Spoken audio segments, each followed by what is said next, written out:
कालभैरव हा महादेवाचा रुद्र अवतार आहे. शत्रूंचा नाश करण्यासाठी त्यांनी धारण केलेले एकरूप म्हणजेच कालभैरव. कालभैरव हा शक्तिपीठाचा रक्षक आहे. म्हणूनच प्रत्येक शक्तिपीठावर कालभैरवाचे स्थान असते. मान्यतेनुसार काळा कुत्रा हा काळ भैरवचे प्रतीक मानला जातो. श्रीमद आदी शंकराचार्यांनी रचलेले कालभैरवाष्टक म्हणजेच भगवान शंकराच्या रुद्र अवतार कालभैरव या विक्राळ रूपाचे वर्णन व स्तुती कालभैरव अष्टकात केलेली आहे. कालभैरव यांचे विक्राळ रूप असले तरी त्यांचा स्वभाव अत्यंत दयाळू आहे. कालभैरव अष्टक स्तोत्र वाचल्याने जीवनात येणाऱ्या सर्व अडचणी दूर होतात, सर्व संकटे दूर होतात असे म्हटले जाते. कालभैरव अष्टक स्तोत्राचे रोज वाचन केल्याने आयुष्यातील सर्व वाईट गोष्टी दूर होतात आणि आपल्या जीवनात सुखसमृद्धी येते. भगवान कालभैरव म्हणजेच काशी क्षेत्राचे अधिपती आहे. कालभैरवाष्टक हे भगवान शिव शंकर यांचे स्तुती स्तोत्र आहे. चला तर या व्हिडिओमध्ये आपण आज कालभैरवाष्टक वाचल्यामुळे काय फायदे होतात, कालभैरवाष्टक कधी वाचावे, या सर्वांची माहिती बघूया.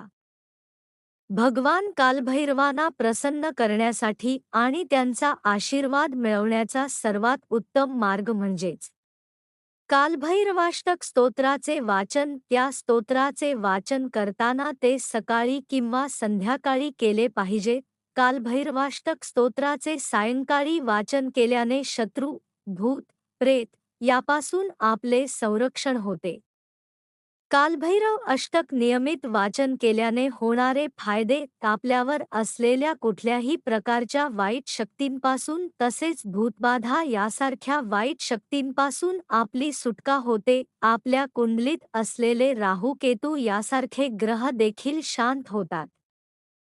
कालभैरव अष्टक वाचल्याने घरात होणारी भांडणे, शत्रूंचा त्रास, कोर्ट कचेरीची कामे, जमिनीबद्दल असलेले वाद या सर्वांमधून सुटका होते.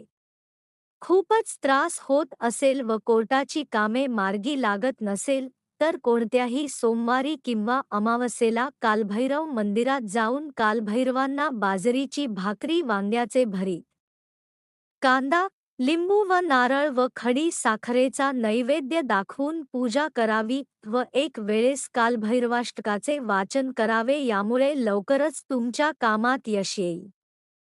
तसेच घरातील वाईट शक्तींपासून सुटका होण्यासाठी कोणी एका व्यक्तीने देवासमोर 4-5 अगरबत्ती लावून रात्री उत्तरेकडे तोंड करून कालभैरवाष्टक स्तोत्र एकाग्रतेने वाचावे व वाचून झाल्यानंतर अगरबत्तीची रक्षा घरातील प्रत्येकाने आपल्या कपाळी लावावी. त्यानंतर उरलेली रक्षा ही घरात चारी दिशांना फेकावी. यामुळे घरातील अशुभ छायांपासून मुक्तता मिळते. मित्रांनो, तुम्हाला ही माहिती आवडल्यास लाईक शेअर नक्की करा.